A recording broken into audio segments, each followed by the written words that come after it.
সঙ্গ করবেন এবং ভাগবত পাঠ দিবেন। যাই হোক, এখানে আসলেই প্রকৃত এখানে সাধুর সম্মিলন ঘটিয়েছেন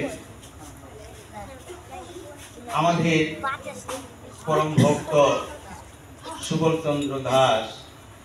তার নিমিত্তে, তার আন্তরিকতায়, তার ভালোবাসায় এবং তার ভক্তিতে, তার নামে এবং তার গৃহের মঙ্গলের আজকে আমরা জয়ধ্বনি, উলধ্বনি আমরা দুটি বাহু তুলে তার কাছে, অর্থাৎ অনাদির আদি গোবিন্দ প্রাণবল্লভ গৌরীর কাছে আমরা প্রার্থনা এবং কৃপা প্রার্থনা করি তার শ্রীচরণে পৌঁছিয়ে দেব।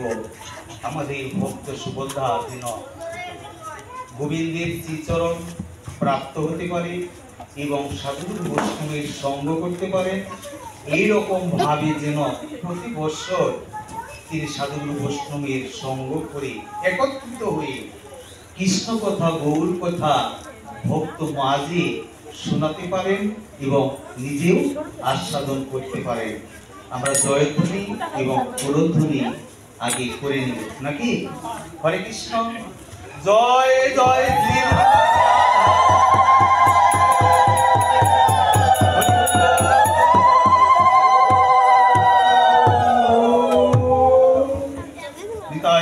হরিবল।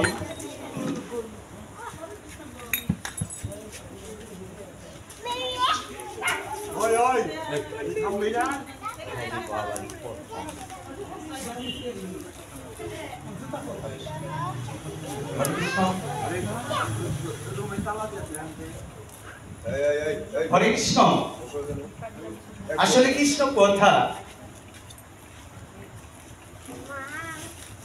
যতক্ষণ পর্যন্ত, যেহেতু আমরা এসেছি, তাই না বাবা,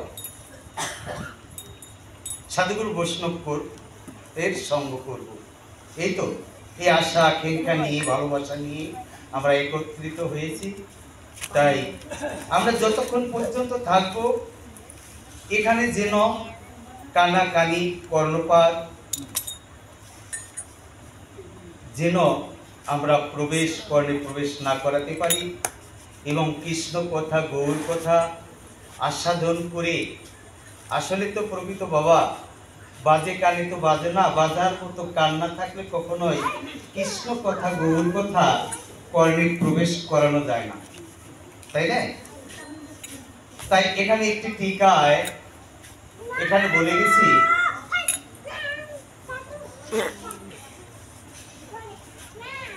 নাহং তৃষ্টামি বৈকুণ্ঠং যোগিনাং হৃদয়ে নচ মধু ভক্ত যত্র গায়ত্রী তত্র তৃষ্টামি হে নারদ। ভগবান শ্রীকৃষ্ণ কাকে বললেন বাবা, মায়েরা? ভগবান শ্রীকৃষ্ণ নারদকে বললেন, হে নারদ,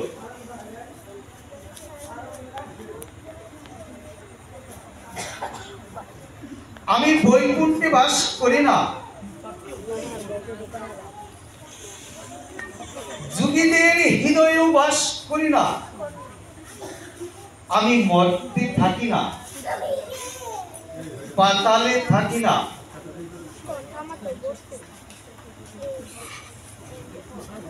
ত্রিভুবনে থাকি না। থাকি আমি কোথায় বাবা? যেখানে সাধুগুরু বৈষ্ণবের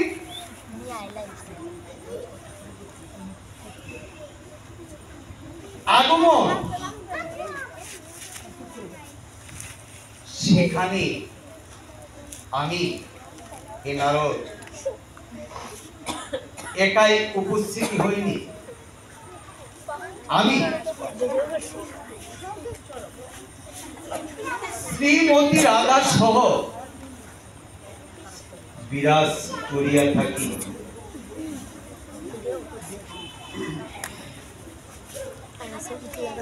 ভগবান শ্রীকৃষ্ণ নারদকে তিনি বললেন, যেখানে হয় সাধুগুরু বৈষ্ণবের আগমন, সেখানে হয় একটি মধুর বৃন্দাবন। আজকে আমরা একত্রিত হয়েছি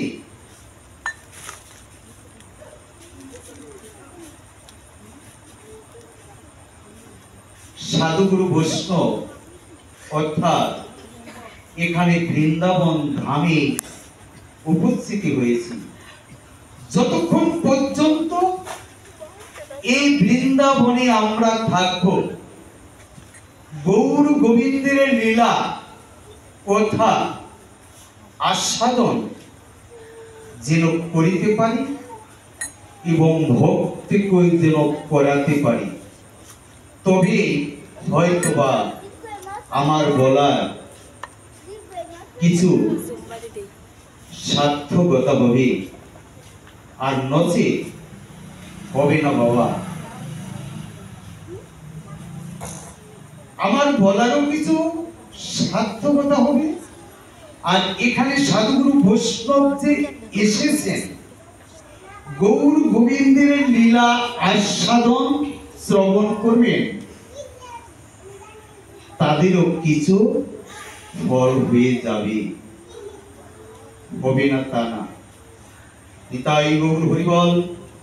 আমরা এখানে উলধ্বনি এবং জয়ধ্বনির মাধ্যমে আমরা গীতা ভগবানের মুখশ্রিত বাণী আমরা আস্বাদন করব এবং গীতায় আমরা পৌঁছাবো, নাকি বাবা? হরে কৃষ্ণ। উলধ্বনির মাধ্যমে এবং জয়ধ্বনির মাধ্যমে দুটি বাহু তুলে কথা আসবে। এখানে আসলে ভক্ত দেখলে তো কথা আসে, ভক্ত না হলে কথা আসে না।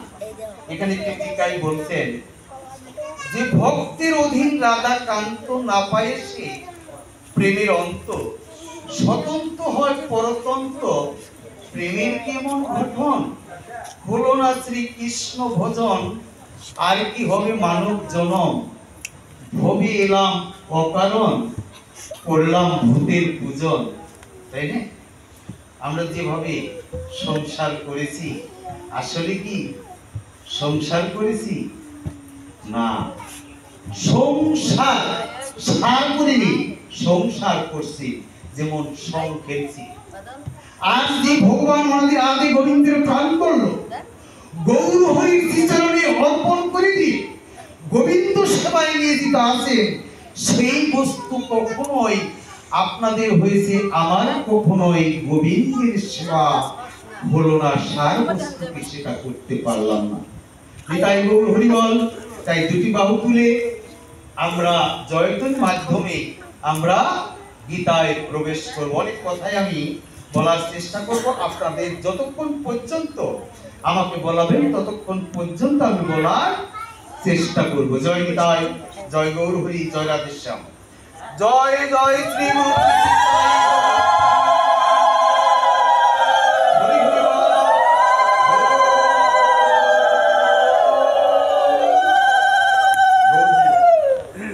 এখানে হয়তো কষ্ট লাগারই কথা যে অনেক পাঠক আসে, দুটি বাহু তুলতেও বলে না, জয়ধ্বনি করতেও বলে না, কিন্তু এখানে তাৎপর্য আছে, কিছু কথা আছে, তাই না? আমি কথায় যাব না তা না, আমি গীতাকে প্রবেশ করি। ঠিক আছে? হরে কৃষ্ণ।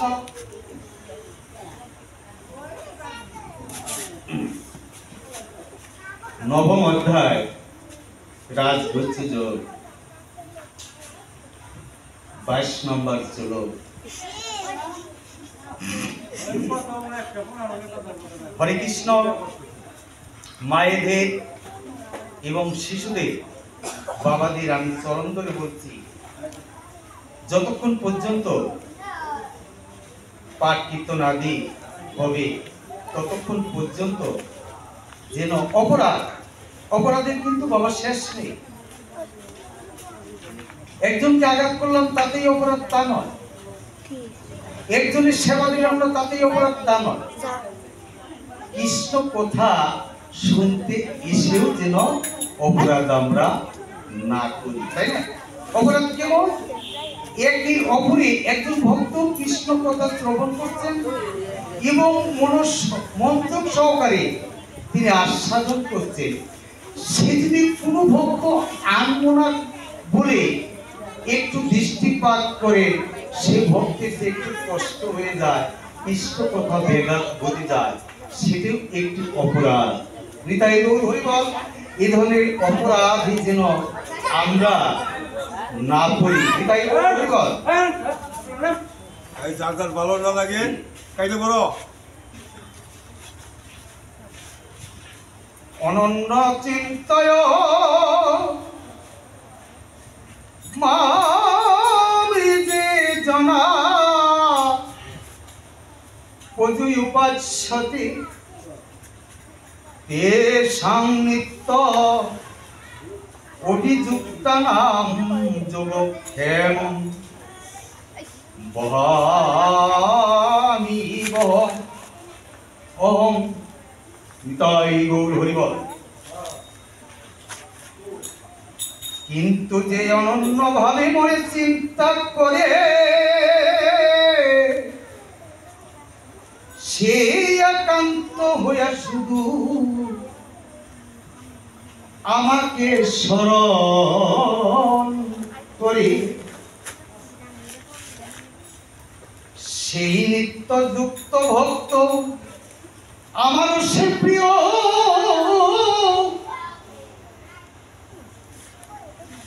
যে সুখে চাহে সেই হয় মরদে, আমি তার যোগক্ষেম বহি লয়ে যাই,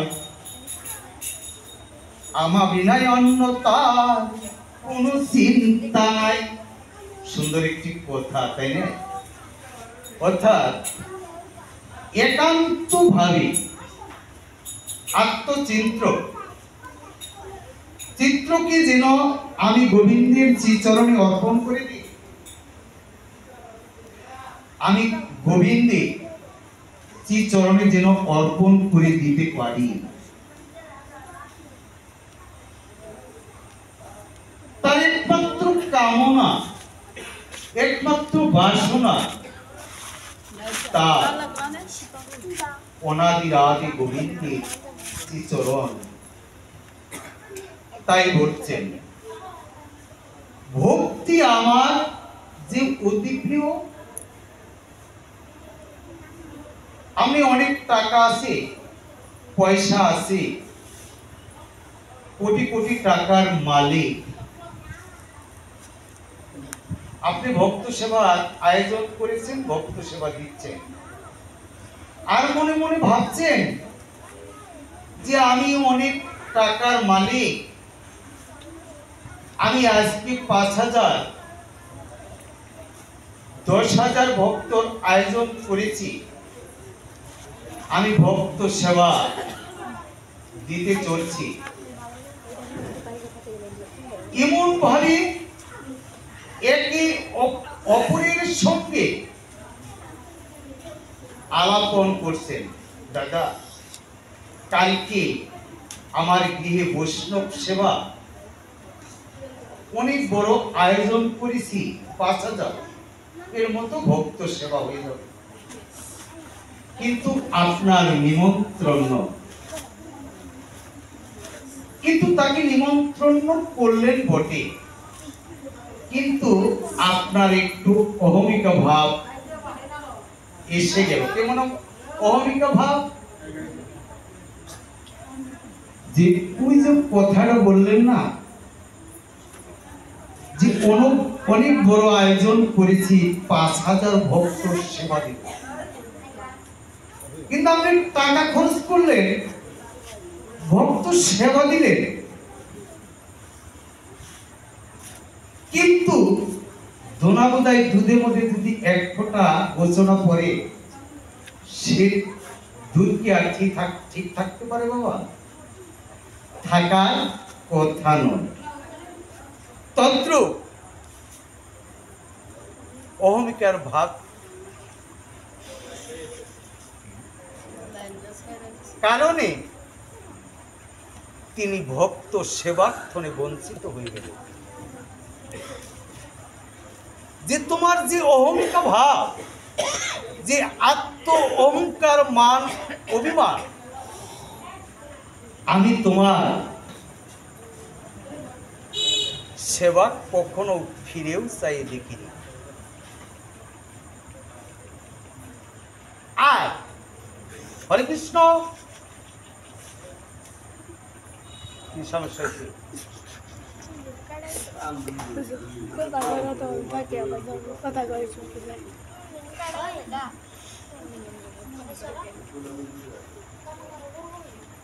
হরে কৃষ্ণ, যাই হোক, হরে কৃষ্ণ। কিন্তু আমার দেওয়ার মতো, সেবা করার মতো বাবা আমার সামর্থ্য নেই।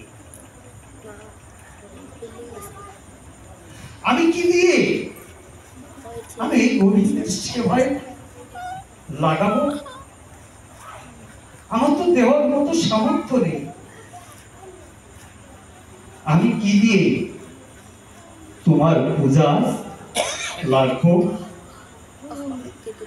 তখন গোবিন্দ বললেন, হে ভক্ত, তুমি কেঁদো না, তুমি দুঃখ করো না।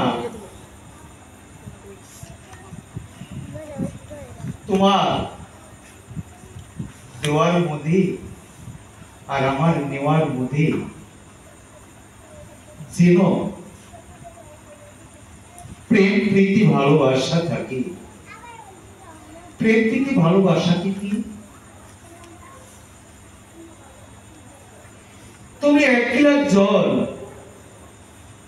আর একটি তুলসী পাতা দিয়ে যদি তুমি হা কৃষ্ণ গোবিন্দ বলে দুটি নয়নের জল ছেড়ে দিয়ে তুমি যদি নিবেদন করো, হে ভক্ত তুমি দুঃখ করো না, আমি তোমার সেই প্রীতি উপহার আমি সাদে গ্রহণ করে থাকি।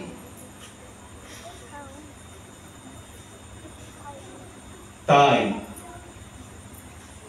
টিকাই বলে গেলেন, বিনা প্রেম সে নাহি মিলে নন্দলালা। তোমার যদি ভক্তি থাকে, তোমার আর চাওয়া পাওয়ার আর কোনো কিছু থাকে না। সেই ভক্তর কাছে আমি ধরা পড়ে যাই। সে আমার, আমি তার। হরে কৃষ্ণ। তাই বলছে, ভক্ত আমার মাতা পিতা, ভক্ত আমার গুরু, ও ও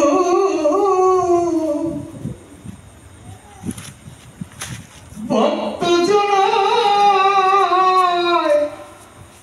নাম রেখেছে, বাঞ্ছা কল্প তরু।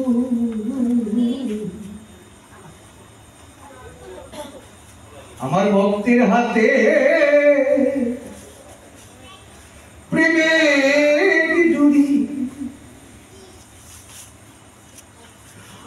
আমার ভক্ত যেদিক ঘুরায় আমি সেই দিক ঘুরি। আমি তাইতে ভক্ত, ভক্ত ভালোবাসি, আমি তাইতে ভক্ত, আমি ভক্ত ভালোবাসি।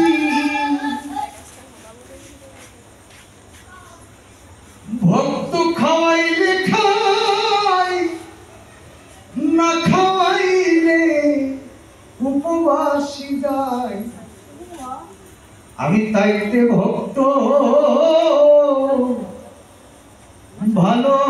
ভালোবাসি। তাই দেখেন বাবা, চৈতন্য চৈতন্যতে টিকায় লিপিবদ্ধ করা আছে কি, যে করে আমার আশ তার করে আমি সর্বনাশ। আর যদি কোনো ভক্ত আমার না ছাড়ে পাস, তার আমি শুধু দাস নই, আমি শুধু দাস নই, আমি দাসেরও কোনো দাস হয়ে ভক্তির কাছে ধরা দিয়ে থাকি। তাই না বাবা? হরে কৃষ্ণ।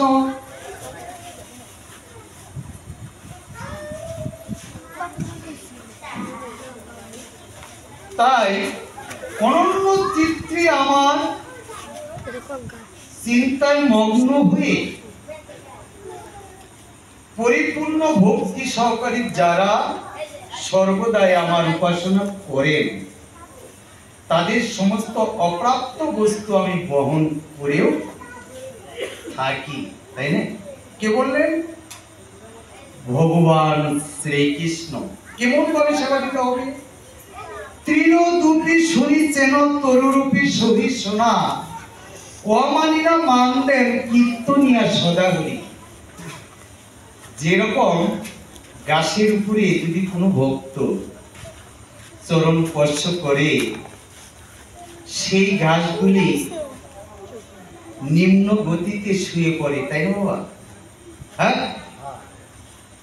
আবার যখন ওই ভক্ত সরে দাঁড়ায় কিনা, আবার সেই গাছগুলি জেগে ওঠে,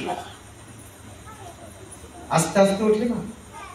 তত্র ভক্ত যদি সমস্ত অপ্রাপ্ত বস্তু দিয়ে থাকেন, সেটা আমি গ্রহণ করে থাকি। বিদুর কলা দিয়েছিলেন, বিদুরকে কলায় ফেলে দিলেন, কিন্তু ছোলা খেয়ে ফেললেন, তাই না? এমন ভাবে যেন আমাদের মন প্রাণগুলি আমরা গোবিন্দের শ্রীচরণে অর্পণ করে দিতে পারি, তাই না? হরে কৃষ্ণ। যদি আপনাদের খারাপ লাগে, যদি রাখতে বলেন, আমি রেখে দেবো, আমার সমস্যা নেই। হরে কৃষ্ণ, তাই না?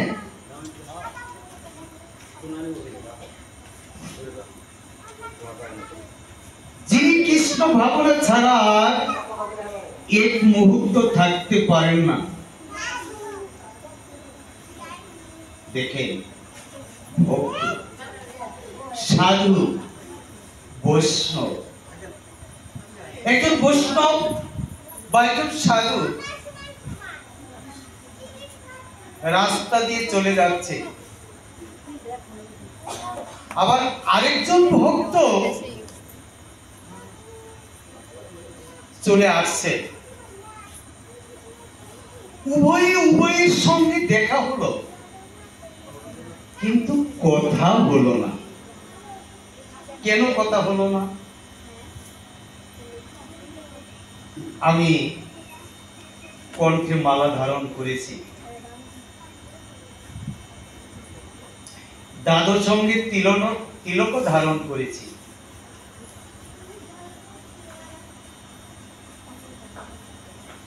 আমি নিজে প্রসাদও পাই,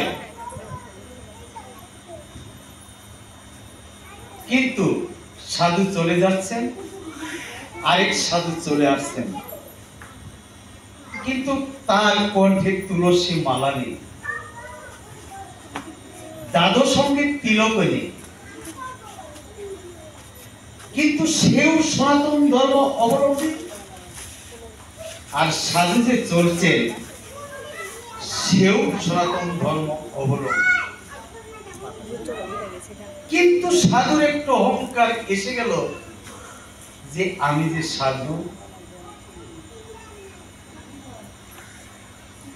কিন্তু সাধু এটা ভাবলেন না যে সেও তো সনাতন ধর্মের একজন ভক্ত নাকি। কিন্তু সাধু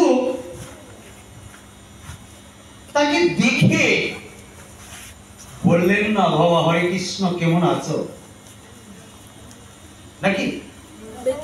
সে তো সাধু, তার তো ত্যাগ থাকার কথা, নাকি?